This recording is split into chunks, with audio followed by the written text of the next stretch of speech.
Voilà une nouvelle séquence compliquée pour le gouvernement français dans cette crise sanitaire. On en parle avec vous, Bruno Cotresse, vous êtes politologue, merci d'être avec nous. Après le cafouillage autour du port du masque, les hésitations sur les confinements, il y a maintenant donc cette lenteur reprochée dans la vaccination en France. Comment expliquer ce qui ressemble à un loupé de l'exécutif? Le gouvernement français a-t-il voulu aller trop vite? Bon, je dirais à la décharge du gouvernement, il faut quand même voir que cette épidémie a une dimension à la fois exceptionnelle.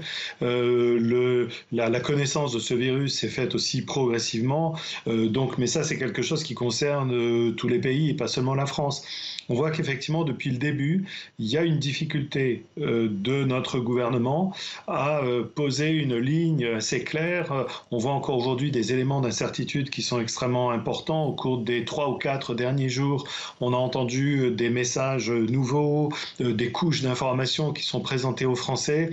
Et donc, il y a une véritable problématique. Alors, si on suit ce que disent les élus locaux, eux, ils l'attribuent beaucoup au manque de communication, de coordination, de bonnes relations entre le niveau national et le niveau local. Et les maires d'un certain nombre de grandes villes, notamment de l'Est de la France, se plaignent de manière de plus en plus insistante et de plus en plus forte de ce manque de confiance du niveau central et du niveau de l'administration vis-à-vis des collectivités locales. On entend même des maires de grandes villes dire « moi je ne sais pas où sont les vaccins, je n'arrête pas de demander des précisions à l'État, au préfet, je ne les obtiens pas ». Donc il y a là sans aucun doute un élément qui est un élément de cette problématique française.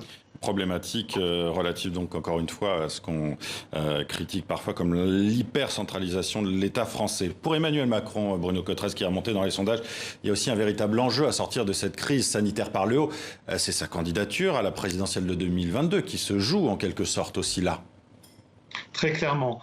Vous l'avez rappelé tout à l'heure, on n'a pas été bon sur les masques, on n'a pas été extrêmement bon sur les tests. On a raté l'isolement. Olivier Véran, qui est adepte de cette communication, où on met des mots ou des verbes pour synthétiser, il a dit aujourd'hui accélérer, amplifier, simplifier. Mais auparavant, il disait tester, tracer, isoler.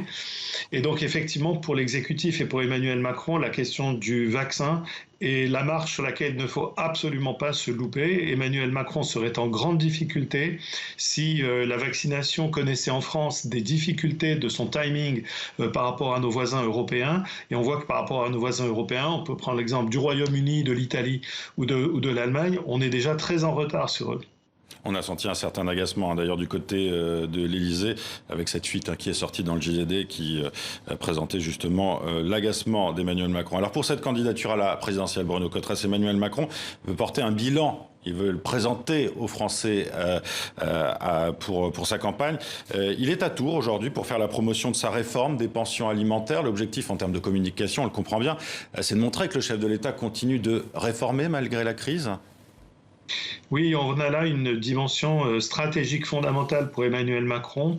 De quelle manière va-t-il mettre à profit l'année 2021 pour essayer de tisser un fil directeur entre la narration de départ, l'Emmanuel Macron qui voulait transformer la France, la réformer, la moderniser, et puis aujourd'hui, qu'est-ce que c'est que le macronisme? Depuis 2 ans, nous avons eu une succession de crises en France, les gilets jaunes, les retraites, la Covid, et pour Emmanuel Macron, l'enjeu essentiel pour la présidentielle va être de nous expliquer en quoi cette succession de crises a rendu caduques certains éléments de son programme de départ ou au contraire a mis en exergue à quel point son diagnostic de départ était le bon.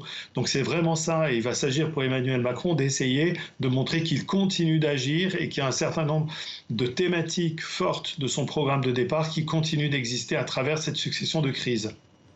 Merci Bruno Cotresse pour cette analyse. Merci d'avoir été avec nous sur TV5 Monde.